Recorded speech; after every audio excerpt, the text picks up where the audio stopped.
Your eyes and your vision are under attack, damaging blue light from the sun. Your phone, your computer, your tablet, even light bulbs and car headlights is constantly bombarding you. The good news is our eyes actually already have a line of defense to counter the effects of blue light. This defense is made up of 3 pigments called carotenoids. MacuHealth with Micromicelle, the only supplement with the exclusive patent on all 3 macular carotenoids and Micromicelle technology. Do your patients know what presbyopia is? There are people who are afraid of the press.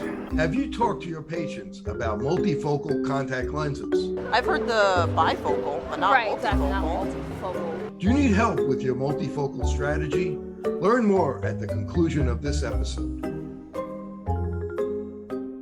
With more screen usage and indoor time, myopia, also known as nearsightedness, is increasing and getting worse in children. Now, certified eye doctors can prescribe MiSight One Day, the first and only FDA-approved soft contact lens to slow myopia progression in age-appropriate children. Visit CooperVision.com to find a Brilliant Futures certified eye doctor near you.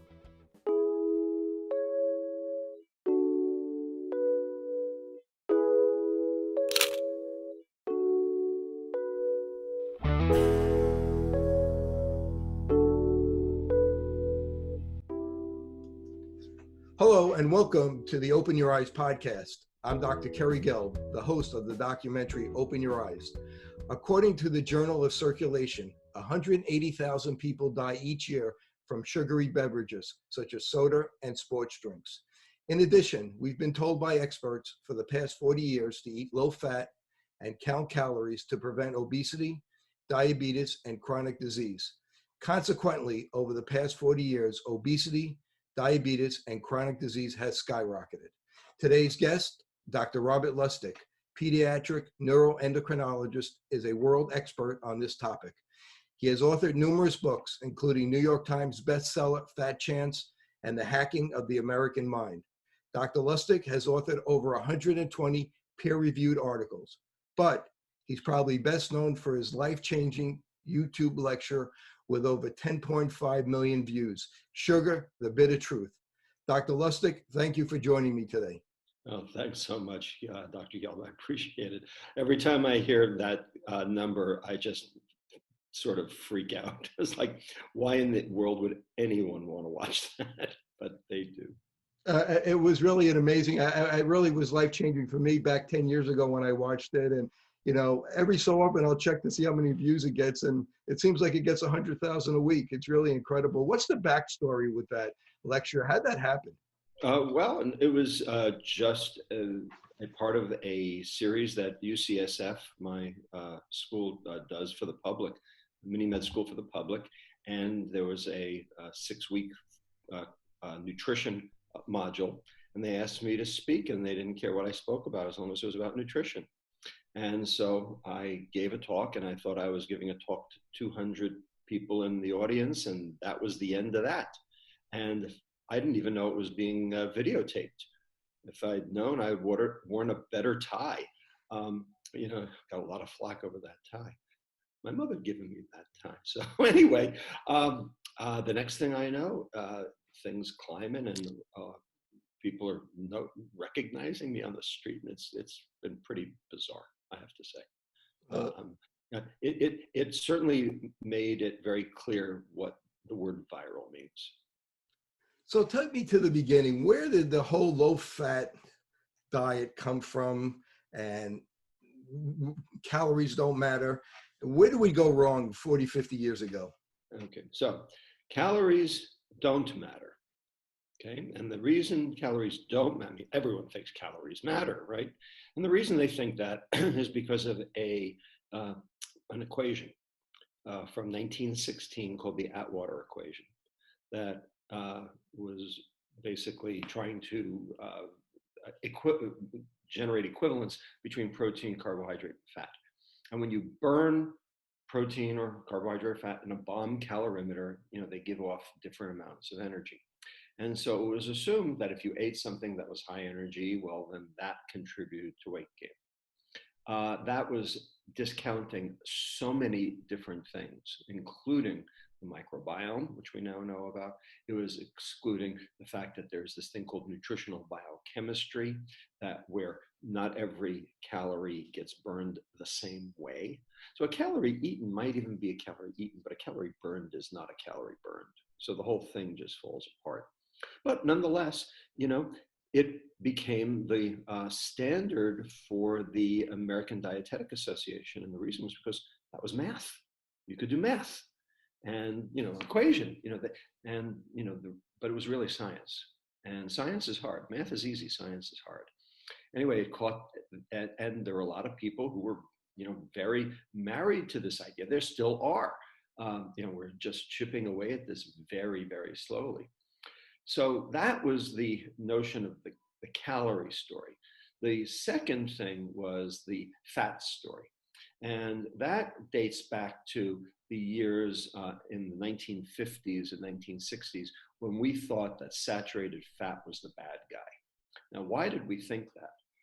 Because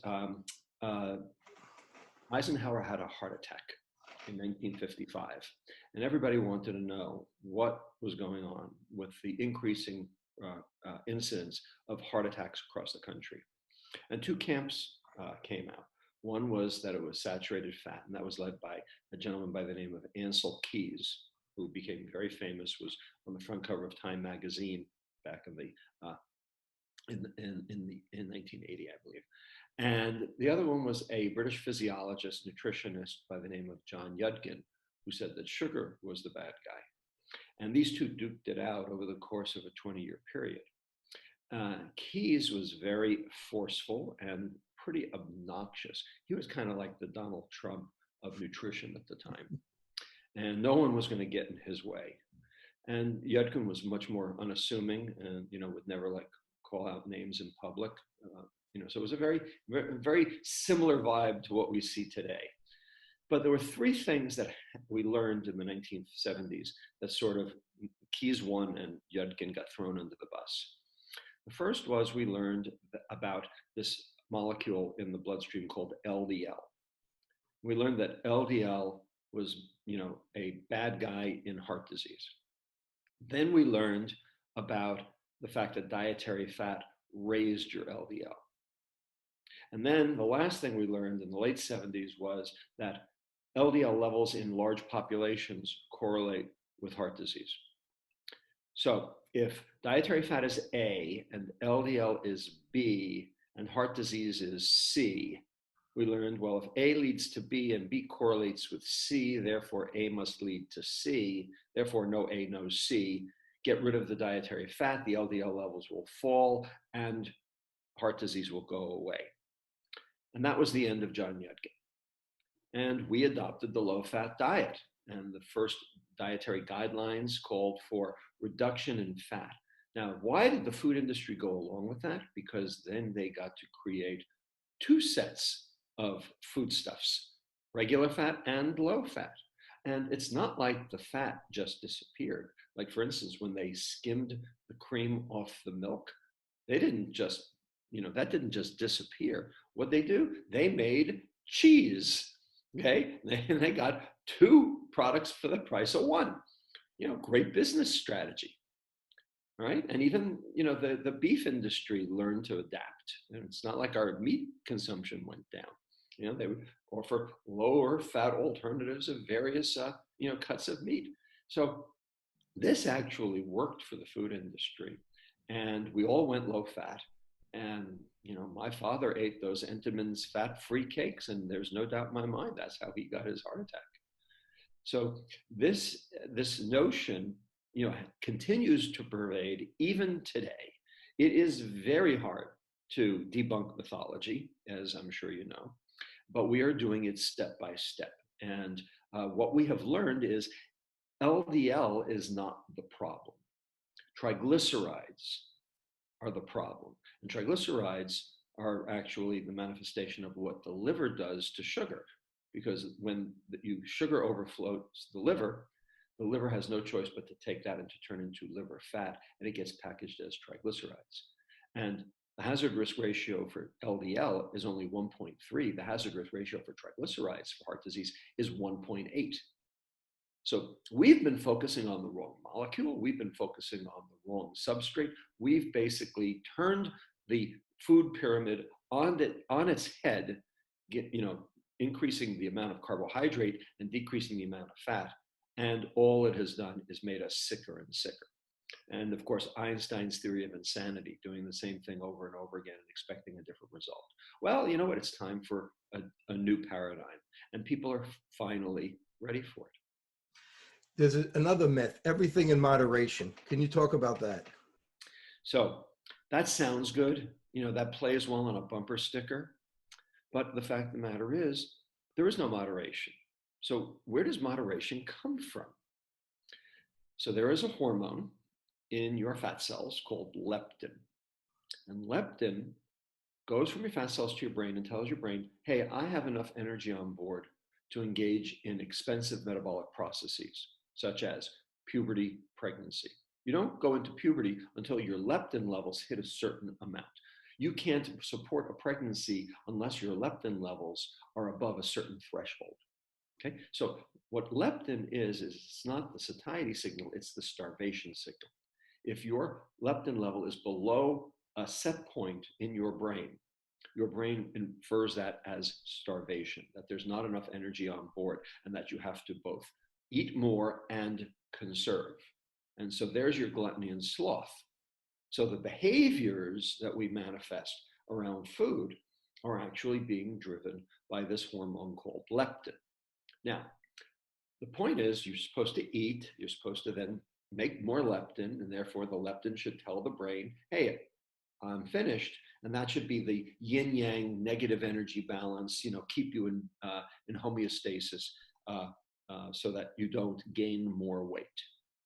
However, turns out that the hormone insulin, the one that drives the energy into fat, also blocks the leptin signal at the level of the brain. And there's, two reasons why insulin would block leptin. Because there are 2 times in your life you actually have to gain weight. One is puberty and the other is pregnancy. And if your leptin worked all the time, then you couldn't go into puberty and you couldn't go into pregnancy and the species would die out. So it's actually adaptive for leptin to block insulin 2 times in your life. But the problem is now our insulin's up 24/7, 365. And the insulin's blocking the leptin signal all the time. Our brains think we're starving all the time. And so that's the reason for the increased food intake. So in the face of a leptin resistance, in the face of leptin not working, moderation is useless. There is no moderation because this is biochemically driven. So when we look at when we're addicted to food, fat, salt, sugar mixed together to create a bliss point. Yep. The scientists at the food companies are very sharp at being able to find that bliss point to make us addicted. Right. What can we do to help prevent it? And can you go into that in a little bit of detail? Right. So you brought up a new concept, and that is food addiction. So leptin actually also extinguishes reward at the level of the reward center of the brain called the nucleus accumbens. So when your leptin levels are high, you don't get all that reward. You don't need all that candy or that chocolate or that Cinnabon. But when you're leptin resistant, you sure do. So the question is, what drives the reward signal? And it turns out there's only one thing: sugar. Salt does not drive the reward signal. Fat does not drive the reward signal. Only sugar. Sugar is, for lack of a better word, addictive. Now, and it makes sense that that would be the case. You hear people saying all the time, oh, I have a horrible sweet tooth. You know what that is? That's sugar addiction. So not everyone is addicted to the same extent. I mean, think of it like this. Okay, if you're exposed to heroin for 3 days, you're an addict. If you're exposed to cocaine for a week, you're an addict. If you're exposed to cigarettes for a month, you're an addict. If you're exposed to alcohol, maybe you are, or maybe you're not. 40% of America are teetotalers. 40% are social drinkers. Pick up a beer, put it down, no problem. 20% have a real alcohol problem, and 10% are hardcore alcoholics. Now, what determines who's who? I don't know. We don't know the answer to that yet. But it's very clear that alcohol is not uniformly addicting. Same with sugar. There are some people who are not addicted by sugar, and there are some people who are extraordinarily addicted by sugar. So the question is, if you are a sugar addict and your reward center is going hog wild and you can't stay away from the stuff, how can you fix it? And that's complicated. We have modalities, there are ways. A lot of them are the same things we use for alcoholics and the same thing we use for smoking. Cold turkey does work, but there is a withdrawal phase, lasts about 5 days. Those 5 days are pretty darn unpleasant. Okay, but you can come out the other side, not too bad. You don't get the shakes or the DTs like you would with alcohol, but you're still squirming in your seat, but you can get past it. There are medications that can be used, like Wellbutrin and naltrexone and some other things, but those are heavy duty, and you need a doctor's help, for any of those. What I can say is that the people who are the most sugar addicted are the people who can't turn away from processed food, because processed food is where the sugar is hiding. And the thing is that you can try to get off sugar. You can stop the ice cream and the candies and the sweets and the cookies. But the fact of the matter is, half of the sugar in your diet is in foods you didn't even know had it, like yogurt, barbecue sauce, hamburger buns, hamburger beef, salad dressing. So if you're going to go cold turkey, that means you got to basically stop processed food. You got to eat real food, food without a food label. So if a food has a label, that means it's been processed. If a food has a label, it's a warning label. So if you can get people who are sugar addicted onto real food, they will do great. But getting them to understand why and stick with it, that's the tough part. There are plenty of people that do well, and then at night they get these terrible cravings. What can they do instead of eating something sugary? Can they eat a fruit to kind of get them through those 5 days? Yes, and fruit has sugar. So people say, well, what about fruit all the time? The answer is fruit is sweet, and that's okay. The question is, does the sugar enter your bloodstream? And the answer is not that much.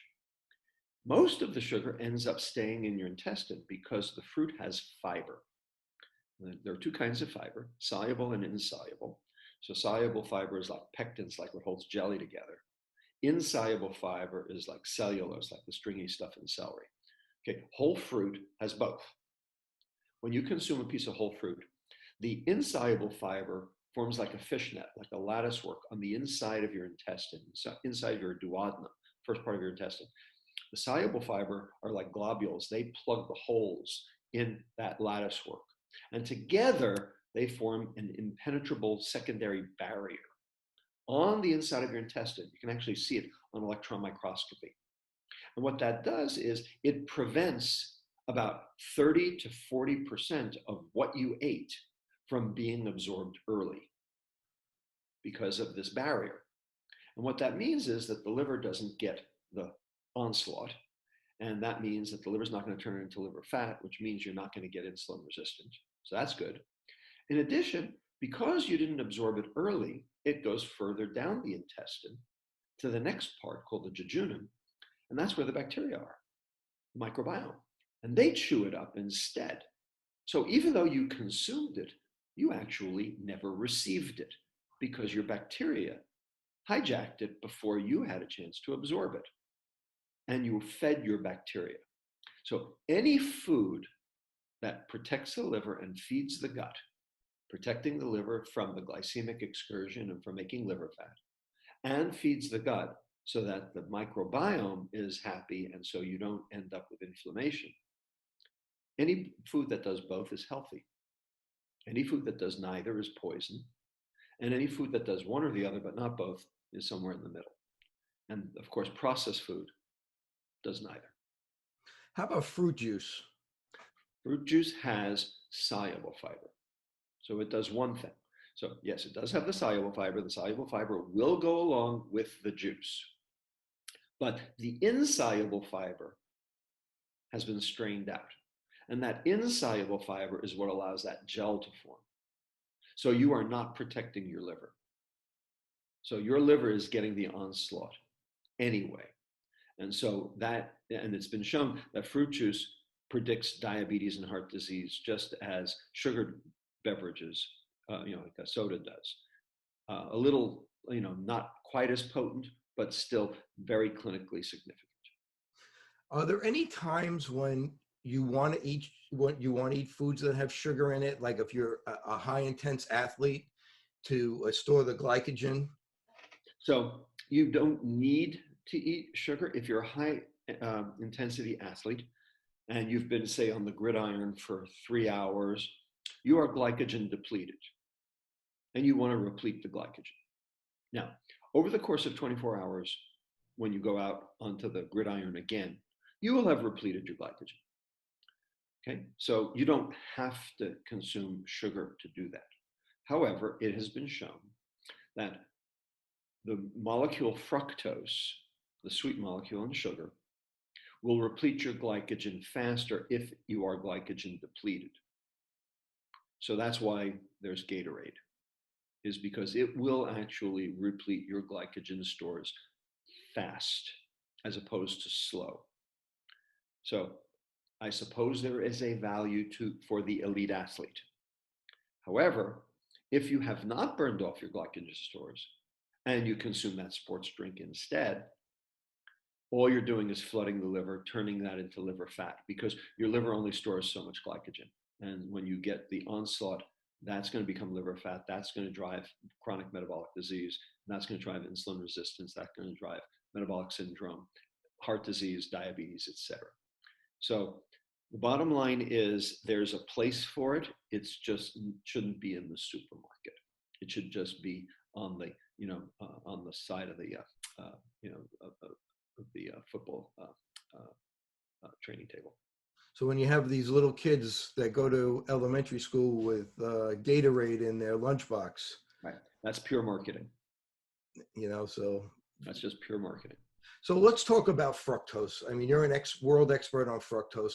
Tell me the difference between fructose and glucose. But before we do that, what's the difference between sugar and fasting blood sugar, the blood sugar we have in our body? Very good, excellent questions. Okay, there are three, not one, but three separate terms that have been misused by the food industry on purpose. And that's part of what I'm doing here, is helping to debunk. Okay, one is weight, because weight is now synonymous with health, and that couldn't be further from the truth. There are plenty of thin, sick people, and there are plenty of fat, healthy people. Now, the second one is fat, because there's dietary fat, and then there's the fat around your middle, and they're not the same either. And it turns out dietary fat does not contribute to the fat around your middle. And then finally, what you just talked about, which is sugar. There is dietary sugar, the sweet stuff, the stuff in the cookies, the cakes, the ice cream, and there is blood sugar. They are not the same either. So dietary sugar is two molecules hooked together. One glucose, one fructose, hooked together. High fructose corn syrup is one glucose, one fructose, just not hooked together, free. The enzyme in your intestine cleaves that bond between them in about a nanosecond. You absorb the two molecules. So sucrose, table sugar, and high fructose corn syrup are exactly the same because they're one glucose, one fructose. No difference. Now, the question is blood sugar versus dietary sugar. So dietary sugar is these two molecules. Blood sugar is just glucose. Now, it is true that if you consume glucose, your blood glucose will rise. That's true. If you consume fructose, does your blood glucose rise? No, because fructose is not glucose. Instead of your blood glucose rising, your blood fructose rises. You don't capture that in a blood glucose. So there are people who say, well, Sugar is good because it's low glycemic index. This notion that, how high your blood glucose rises after a given meal has something to do with weight gain and disease. That is complete canard. That is total trash. It has got to be deposited in the circular file, and I will show you why. There are two reasons that is just a bad thesis. Okay, so it is true that if you eat something with glucose, your blood glucose will rise. That is true. So white bread will make your blood glucose rise fastest. That has a glycemic index of 100. Okay, let's take something else. Let's take carrots. Okay, carrots are good for you, right? Got vitamin A, helps with the eyesight, blah, blah, blah. All right, turns you orange, whatever. Carrots have a glycemic index of 94.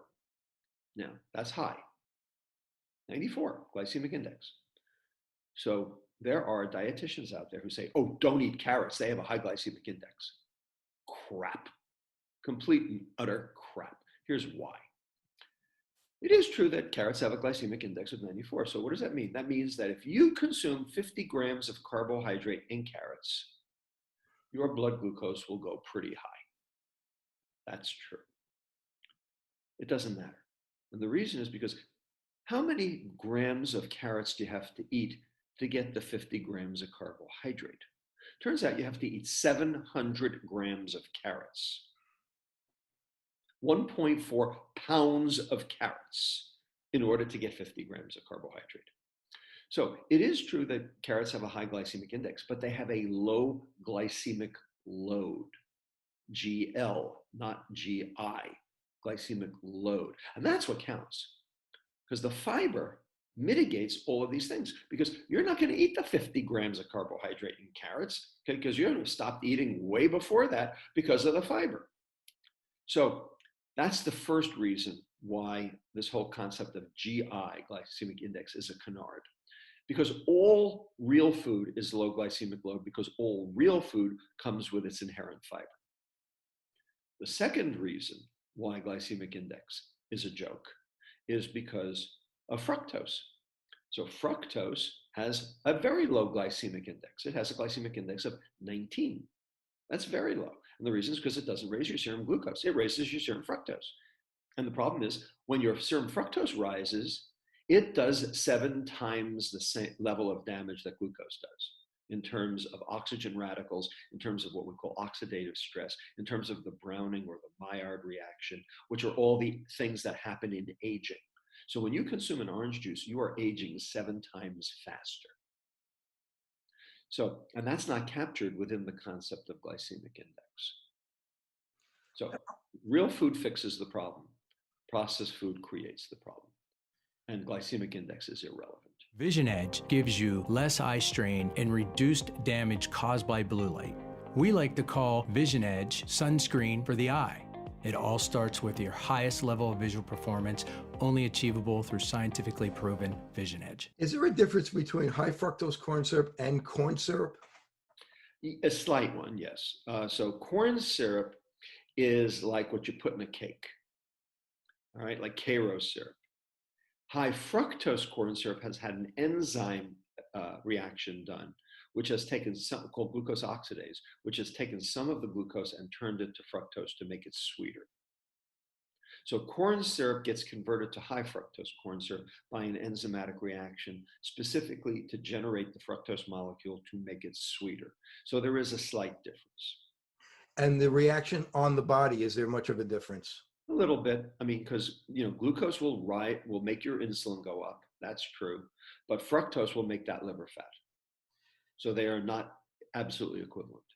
So how does fructose affect insulin? So fructose does 3 things that glucose does not. The first is fructose can only be metabolized in the liver. Glucose can be metabolized in all organs. Every cell on the planet can burn glucose for energy. Glucose is so goddamn important that if you don't consume it, your body makes it. It will turn amino acids or fatty acids into glucose. Okay, it's a process called gluconeogenesis. It's what the Eskimos do. It's what the people who are on a ketogenic diet do. They still have a serum glucose level, even though they're not consuming any glucose, because their liver will make it.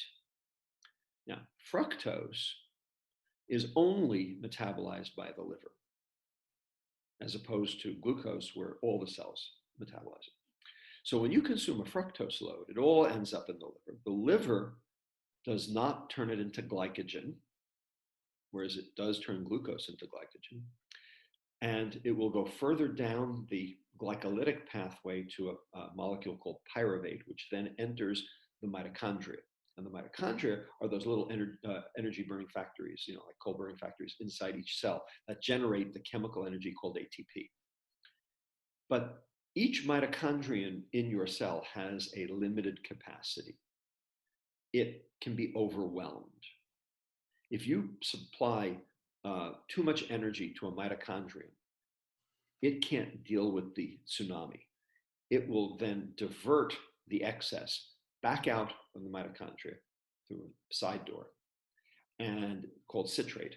And that citrate will then act as the nidus for starting this process called de novo lipogenesis, new fat making. And so you will have turned sugar, fructose, into fat. And this is what John Yudkin originally postulated but couldn't prove. We've proven it. We've shown how this works and at what level.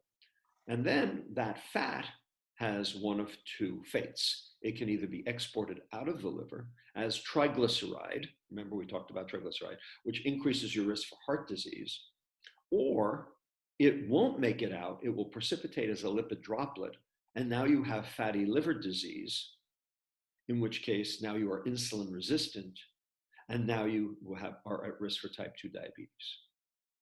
So when you make fat out of sugar, you're courting disaster, because you're going to die of a chronic disease.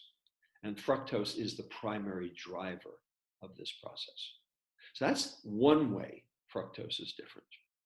The second way fructose is different is fructose causes that browning reaction, the Maillard reaction. And this is important actually for optometrists, because that Maillard reaction is going on in the retina. And it's one of the reasons for macular degeneration. It's one of the reasons for cataracts. Because what's happening is it's denaturing the proteins in the lens, because the glucose molecules or the fructose molecules are binding to it. And it turns out that the Maillard reaction is driven 7 times faster by fructose than by glucose. So sugar causes wrinkles, sugar causes cataracts, sugar causes eye disease in general, and of course sugar causes every other chronic metabolic disease: type 2 diabetes, hypertension, lipid problems, cardiovascular disease, cancer, dementia. And part of the reason is because of glycation and oxidative stress, and fructose does it 7 times faster. The third reason fructose is different is because fructose stimulates the reward center, driving that addiction that we talked about before. Glucose does not stimulate the reward center. It stimulates other parts of the brain, but not the reward center. And so when you get a little sugar, you want a lot more, because this feels good. I want more. And glucose doesn't really do that. You don't see people going around chugging Kager syrup. That's glucose. So those 3 pathways, de novo lipogenesis, the aging reaction, and continued consumption because of reward. Those are the ways fructose is different from glucose.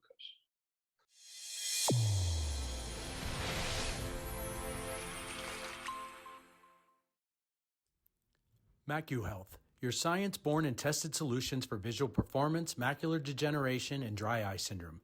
New products coming soon. Embrace the science. Let's talk about pre-diabetes.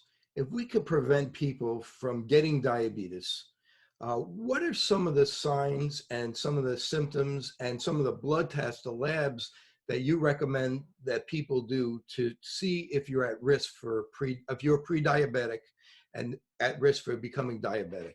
Sure. So actually, all of this is going to be addressed in a new book that I am writing, which will be out in March. The provisional title at the moment is Food, Pharma, Feds Fiasco. They'll change that.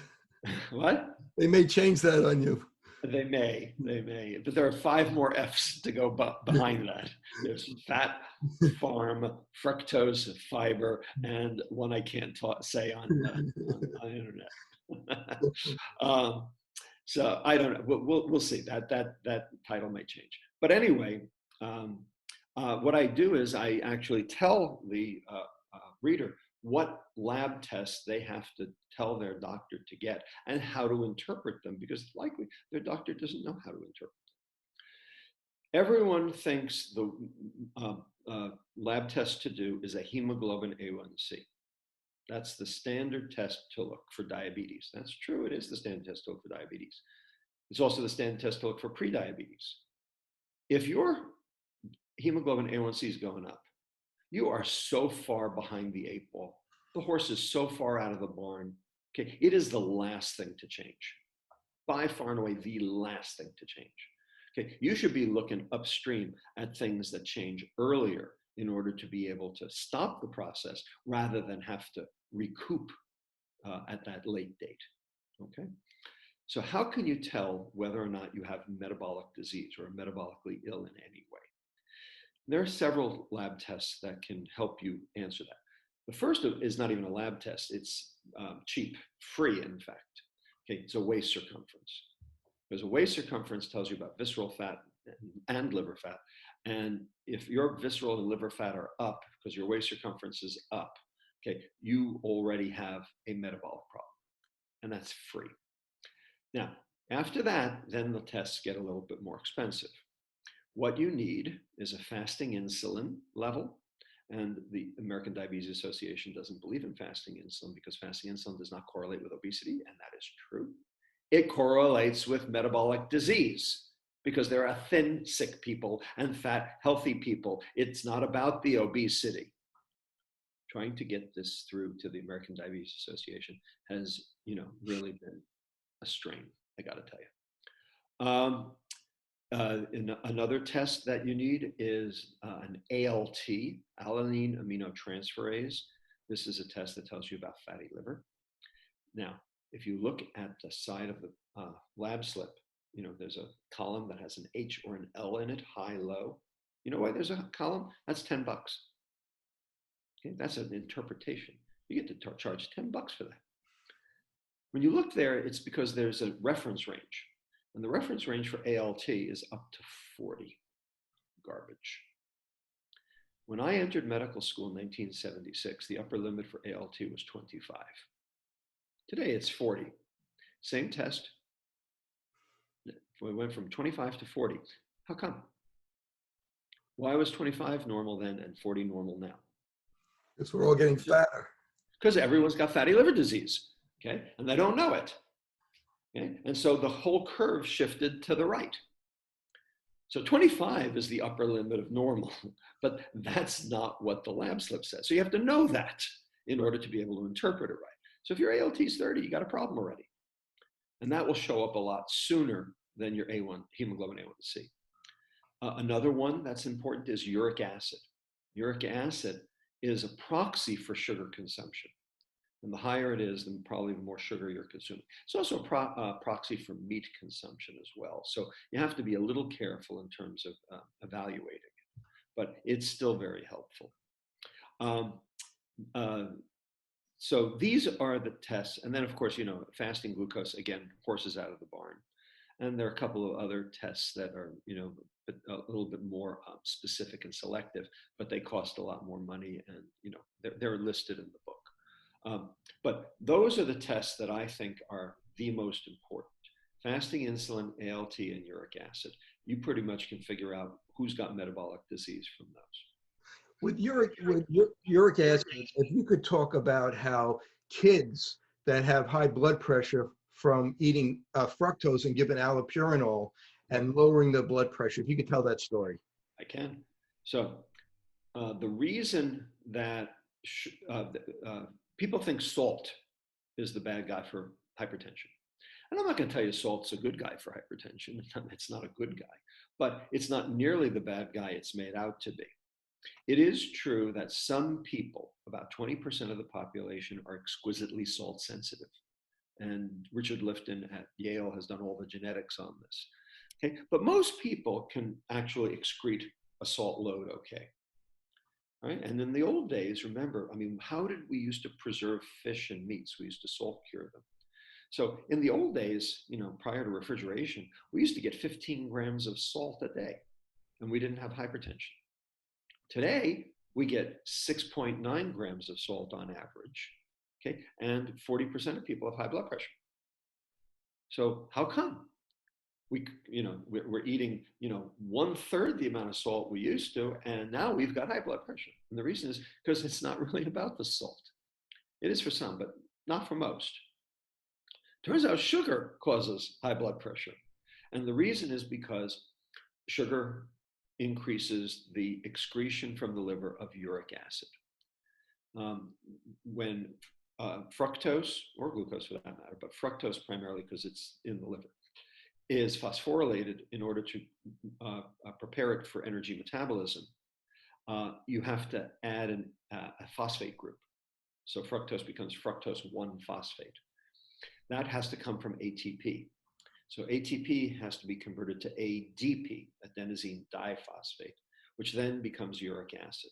And so uric acid is a necessary byproduct of sugar metabolism. That uric acid then leaves the liver, circulates in the bloodstream, binds to an enzyme in your blood vessels called endothelial nitric oxide synthase, eNOS, and inhibits it. And nitric oxide is your endogenous blood pressure lowerer. It's the thing that relaxes the vascular smooth muscle all over your body and keeps your blood pressure down. But if you're inhibiting the enzyme that makes it, your blood pressure goes up. And so sugar consumption is associated with both uric acid and hypertension. And if you block uric acid synthesis with a medicine such as allopurinol, which is what we give people for gout, you also make their blood pressure go down. So, this is a big issue. A colleague of mine, Stephanie Wynn, and I once wrote an article called "Just a Spoonful of Sugar Helps the Blood Pressure Go Up." Yeah. So people with fasting, there are patients that have high fasting blood sugar, but their blood sugar is normal throughout the day. The only time their blood sugar is high is in the morning. What does that mean? Hell if I know. It's not clear. Some people have a very high cortisol rise, and so they get a bigger blood glucose boost in the morning. Some people don't. Some people, have what's a glucokinase mutation, and so they're not clearing blood glucose at the same level, so they tend to run higher blood glucoses. Really, it's the postprandial glucose excursion that dictates what's going to happen. So that higher blood glucose in the morning may or may not be a problem. Certainly pre-diabetics, if it's a sign of prediabetes, then, yes, you need to deal with it. Our insulin level have gone up over the last 40, 50 years, like 2.5%. Oh, more. Or more. Fold. Which is more dangerous, high insulin, high glucose? Are they equally dangerous? Why don't doctors check for insulin? Right. Very good question, Dr. Gill.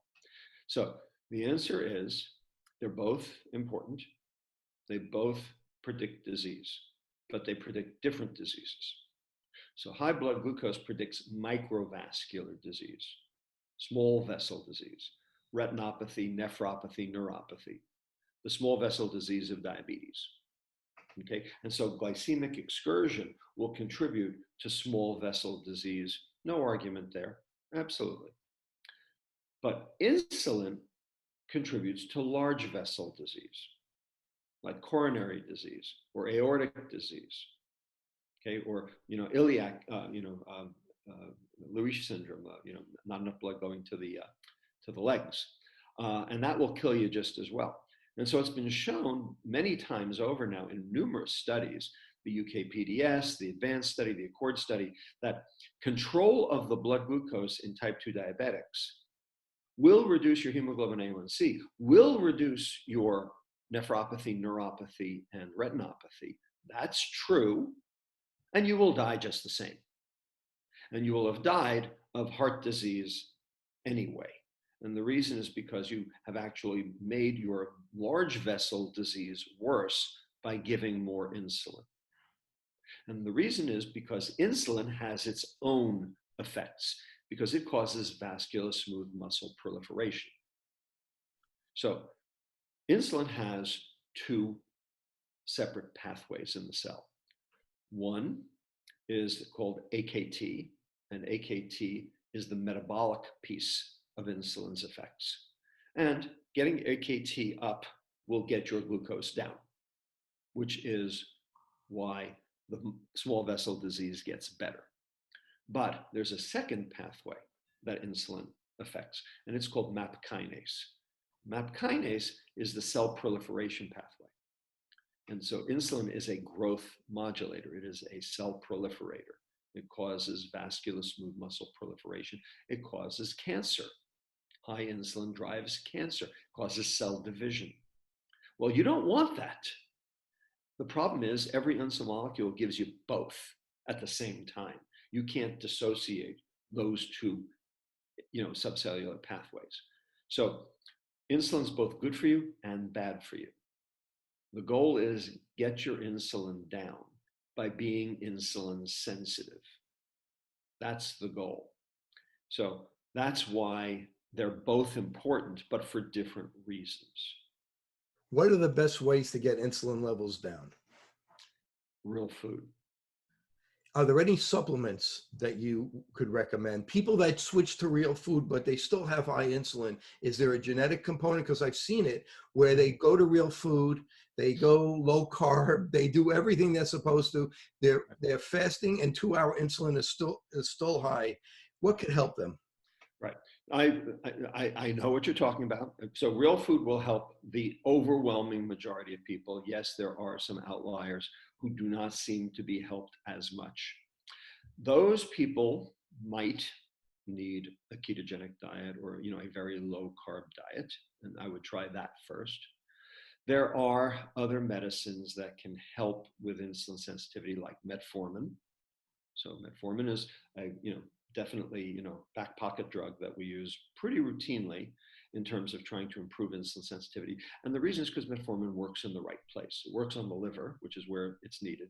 And it also works on the processes that are driving chronic disease. Okay, it's working on both insulin resistance, and it's also working on autophagy, which is the clearing out of senescent dead cells, which is one of the problems in chronic disease. So it's well targeted. So metformin's a good adjunct to dietary change, but metformin won't work without the dietary change. You got to do the dietary change first anyway. And then there are some other drugs that are being tried, that are in clinical trials to try to improve things as well. And there's some longevity drugs that are sort of out there, like NAD riboside and other things as well. So, but they're not really ready for prime time yet. Because then you bring up NAD, some people are recommending metformin as anti-aging. Yeah, absolutely. Neil Barzilai at Albert Einstein College of Medicine is doing an entire double-blind placebo-controlled trial of metformin and aging. And I understand why that could work and should work. And I'm for it, in terms of a trial. I am not for it in terms of everyone going out and taking metformin. And how about this NAD? What kind of potential do you see with that? Potentially. It also acts at a specific place in the aging pathway. It's possible it could work, but it certainly works in the dish. But getting a subcellular nutrient to the right place in the cell is actually a lot harder than it looks. So the fact that it works in a dish, it doesn't mean it works in a person. And I know that there is a company, Elysium, that's specifically, targeted to this issue. And I know Lenny Guarenti from MIT. We've had coffee together twice. We're on a panel together. It's yet to be determined. Let's talk about some of the medications that are used for diabetes. Medications that raise insulin, such as the sulfonylureas, insulin itself, and how about some of the new medication, such as the SGLT2 inhibitors? Right. So these are all for diabetes. They're not for insulin resistance per se. The SGLT2 inhibitors seem to be a useful adjunct for treating the diabetes. And the reason is because it gets the blood glucose down, because it makes the kidney lose glucose. That's why. So if it's leaving the bloodstream through the kidney, not so bad, right? And we're still trying to figure out whether or not all that glucose running through the kidney is hurting the kidney or not. There's some data suggesting that maybe that's not so benign. Here's the problem. What you are doing there with any of those drugs is you are treating a symptom, high blood glucose. You are not treating the cause, which is the metabolic dysfunction that belies the diabetes. So high glucose, lower glucose. That's treating a symptom. High glucose is a symptom of the problem, not the problem. High LDL, treat the LDL. You're treating a symptom of the problem. You're not treating the problem. The problem is the metabolic dysfunction underneath. High blood pressure, treat the blood pressure. You're treating the symptom of the problem. You're not treating the problem. You have to work upstream of the problem to treat the problem. If you're treating the symptom, horse is out of the barn. And while treating the symptom is better than treating nothing, the problem is still there and it's still going on underneath and it's still going to make you die. So fixing the problem before the problem occurs, preventing the problem, is what we should be doing. And we're actually, in a sense, deluding ourselves that we're fixing the problem by giving these medications. I have to ask you about baby formula. It's almost like a milkshake. There's so much sugar in baby formula. Well, so it depends on which formula. So, I mean, there's lactose-containing formula like Similac and Isomil, not as bad, although it turns out Similac does have sugar in it. Isomil, not so much. Mead Johnson's done a better job than Abbott in terms of clearing the sugar out of the formula. Lactose-free formula, so Isomil, that's the big problem, because what they did was they took the lactose out, they put sucrose in. So Isomil is 10.3% sucrose. A Coke is 10.5% sucrose. It's a baby milkshake. So for parents that have to use baby formula, is there a brand or is it a type that you happen to know offhand that you could recommend, like someone who adopted a child and they feel that they can't nurse? Right. So obviously there's a reason for formula, and it's not that I am against formula. I have to be for formula. I'm a pediatrician. Okay. If you didn't have formula, there would be a lot of babies who would be dead. All right. The point is the formula should be a last resort, not a first one. Okay. Like so many things in our society, we've done things for convenience. Okay. Formula should be a last resort. I am not here to, promote or pimp any formula.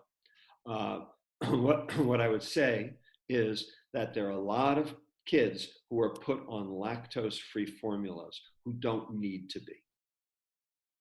That's a common thing that pediatricians do, is they say, oh, a kid had a little diarrhea, let's put the kid on a lactose-free formula. That is not a wise choice. You should be trying to use a lactose-containing formula. Which formula I'm going to leave to, the pediatrician's discretion. How about smoothies? You see these smoothie places opening up all over. People think they're going and they're getting health food. Right, of course.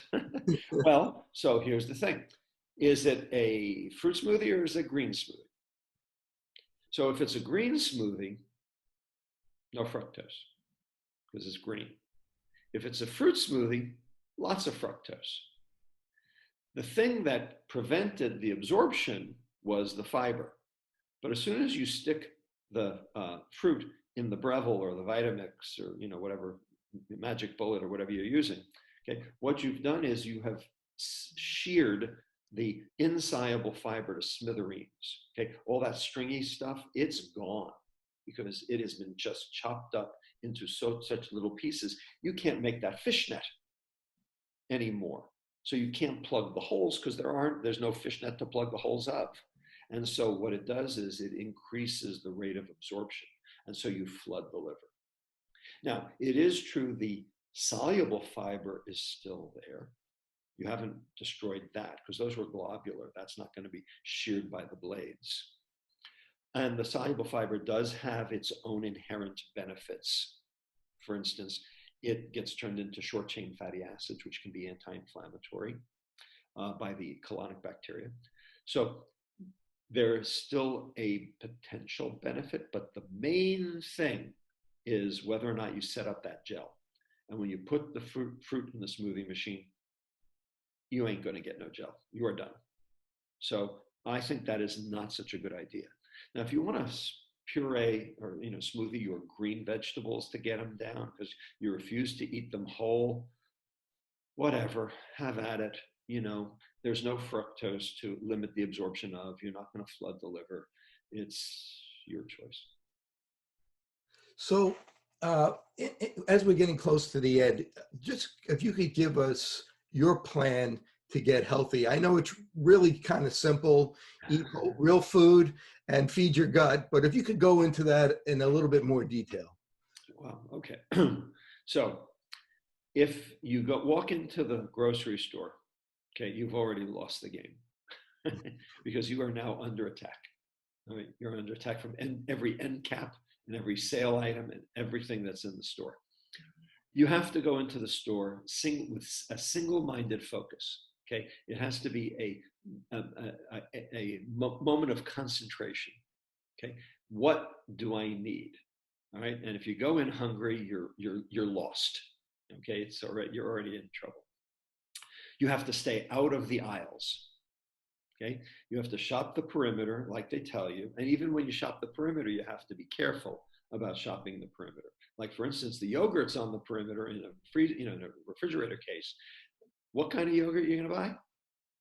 You're going to buy plain yogurt, which has 7 grams of sugar, all lactose. Okay, fine. Or you're going to buy a strawberry yogurt, which has 23 grams of sugar. Right? You tell me which one you're going to buy. So you still have to be careful. There are still lots of things you can do to screw up your grocery store experience. But if a food has a label, it is a warning label. Real food doesn't have a label because it doesn't need a label because nothing was done to it. The problem is that real food, number one, costs more. Number two, takes more time to produce, to prepare at home. So that has to become a priority. That has to become important to you in terms of what you think your time is best spent doing.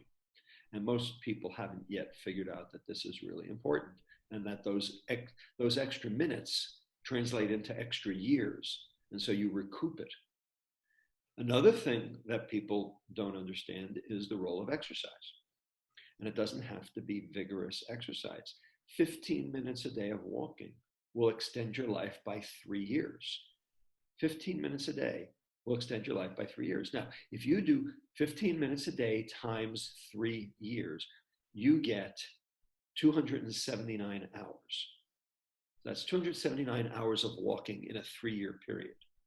But you get 3 years. So let's forget about the sleeping time. Let's just do the waking time.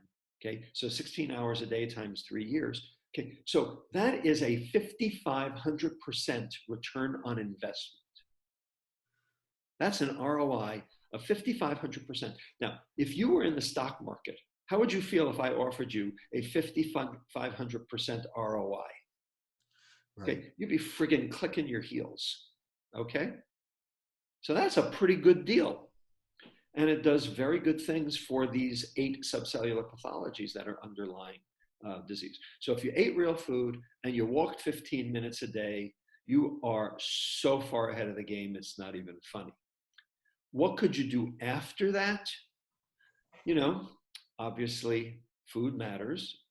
Maybe if you're old, you might need a supplement or 2.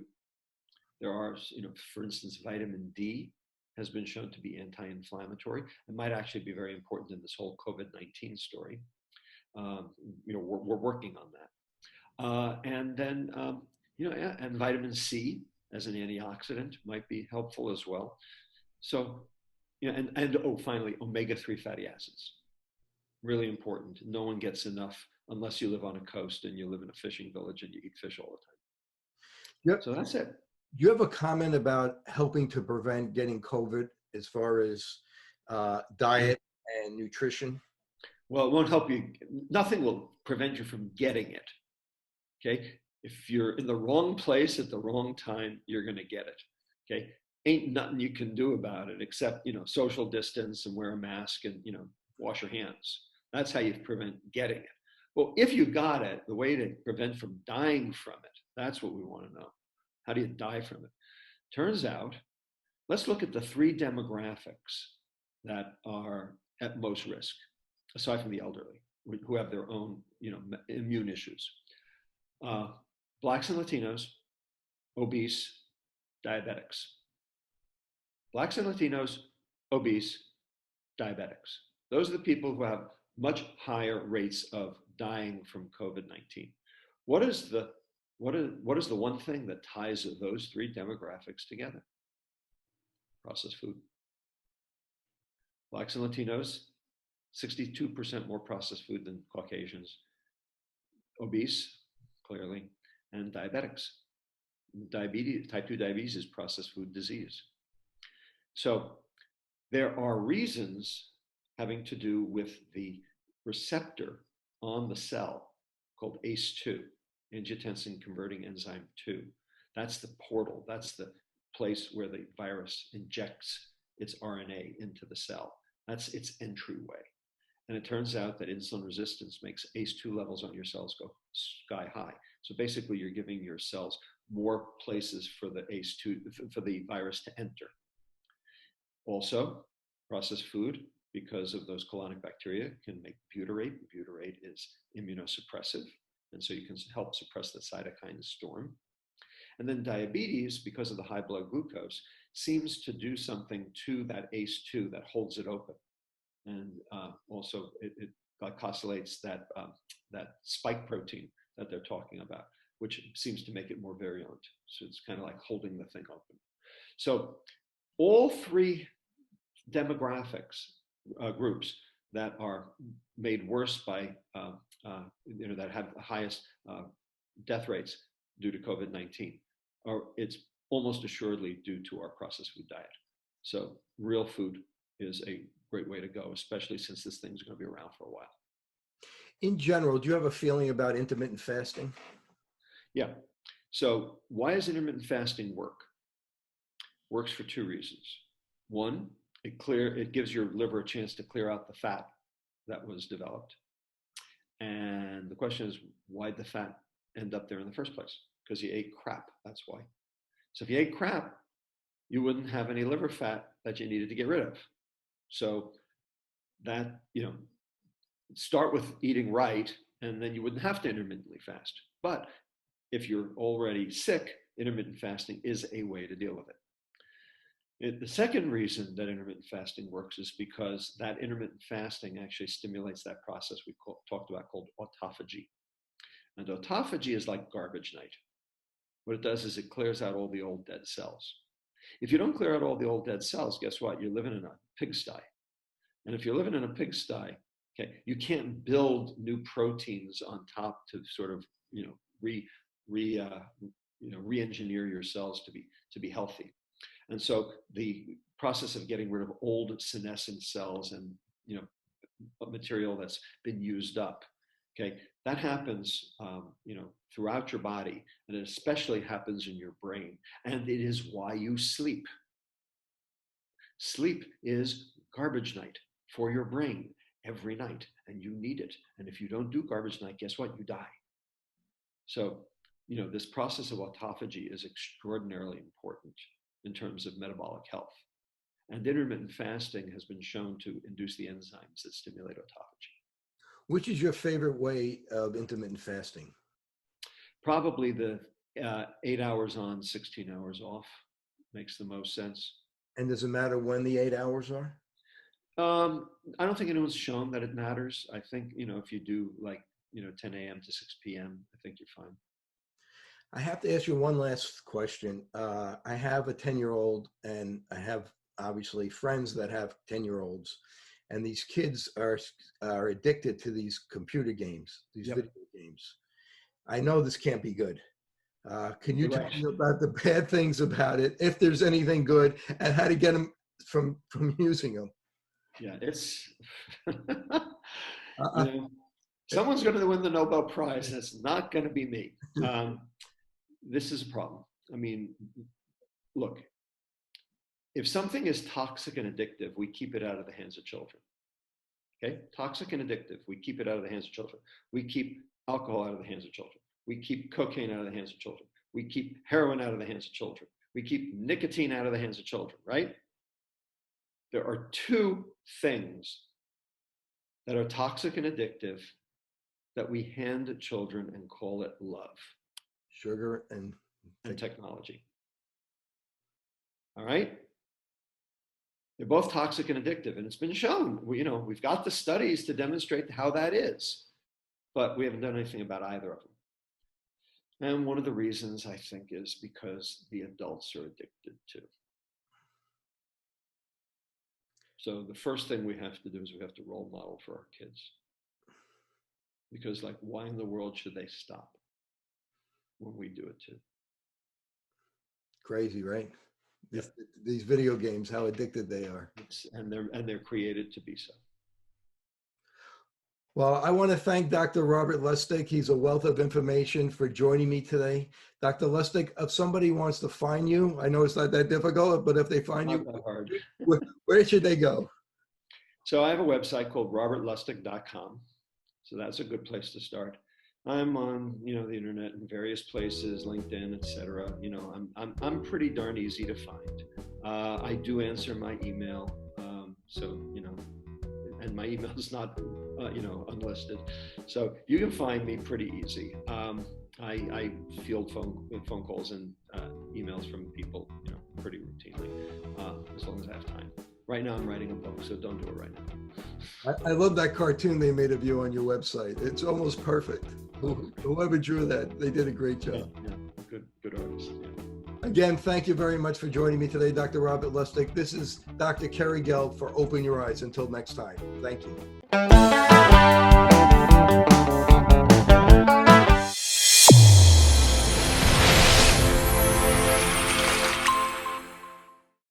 Your eyes and your vision are under attack, damaging blue light from the sun. Your phone, your computer, your tablet, even light bulbs and car headlights is constantly bombarding you. The good news is our eyes actually already have a line of defense to counter the effects of blue light.